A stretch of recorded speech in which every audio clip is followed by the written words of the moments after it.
Tornati a Liberamente, variazioni e scorribande qui su Radio Libertà.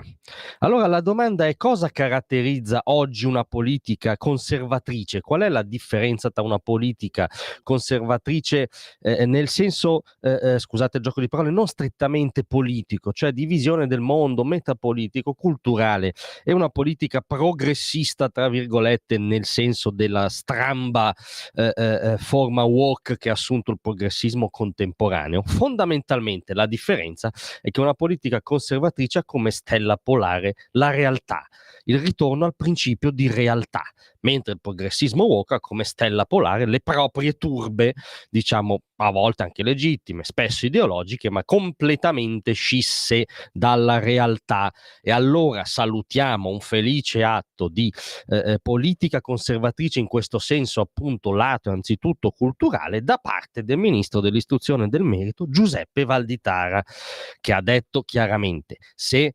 qualche studente boicotta scientemente l'orale dell'esame di maturità, cioè si rifiuta di sostenerlo, non ha difficoltà temporanee anche, come dire, assolute, nel senso che fa silenzio rispetto a singole domande, non si ricorda delle cose, a un momento anche ultra legittimo e assolutamente da sostenere di disagio emotivo contingente.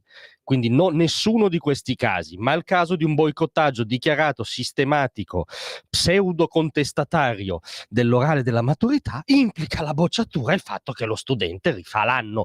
Mi rendo conto che siamo a rivendicare l'ovvio, ma di fronte alle turbe progressiste o pseudotali spesso va rivendicato l'ovvio, perché ormai, come dire, si sta inflazionando questa moda di rifiutarsi di sostenere l'orale. 3 casi recenti in ordine di tempo. L'ultimo è stata una liceale di Belluno, che ha scelto di fare appunto scena muta, contestando i meccanismi di valutazione scolastici, l'eccessiva competitività, i docenti non hanno capito le mie difficoltà umane.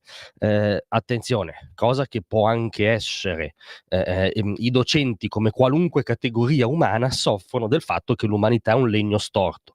Quindi ci sono docenti eccellenti, docenti buoni, docenti medi, docenti mediocri, docenti scarsi, perché un docente che non entra in empatia relazionale, che non si relaziona con lo studente anzitutto come persona prima che come studente, è un docente scarso.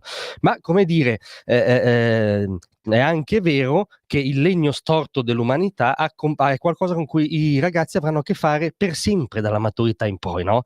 Lo incontreranno nel lavoro, nelle relazioni, in quello che faranno, nelle scelte, negli avversari di lavoro, diciamo in quelli con cui si scontreranno. Cioè è un dato che non tutte le relazioni e le persone sono soddisfacenti, non è però un motivo sufficiente per boicottare scientemente l'esame di maturità. C'è stato un altro caso al liceo scientifico Fermi di Padova, dove un 19enne diciamo acquisito che con gli iscritti aveva superato la soglia minima, quindi come dire una ribellione anche non difficilissima da sostenere, si è rifiutato anche lui di sostenere l'orale. A Firenze il terzo caso, da parte di un ragazzo di un istituto privato.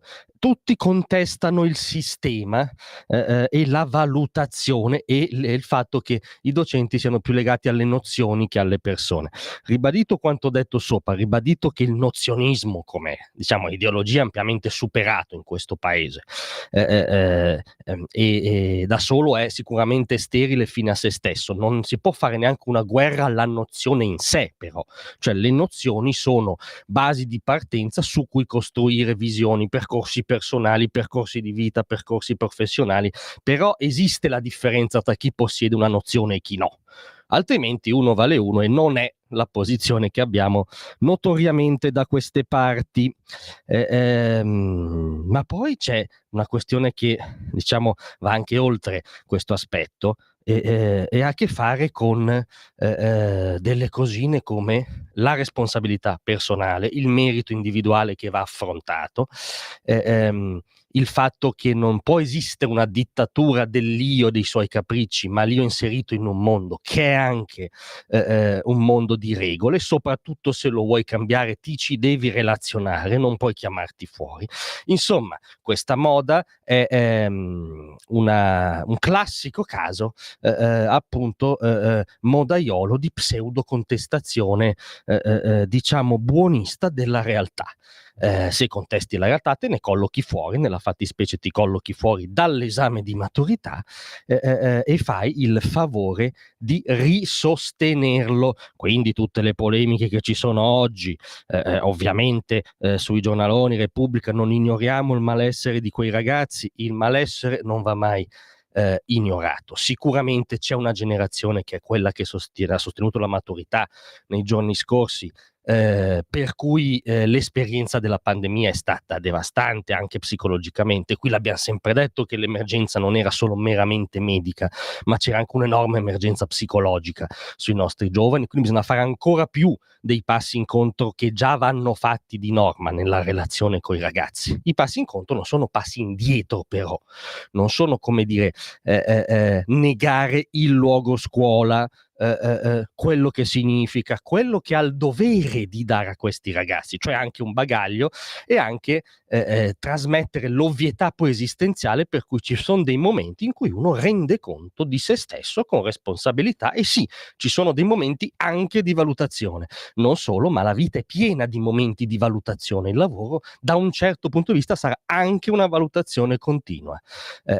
Chi se ne colloca fuori sta in una bolla, ed è molto molto meglio stare nella realtà. Grazie a tutti, rimanete con noi perché c'è la nostra intervista settimanale, vi aspetto.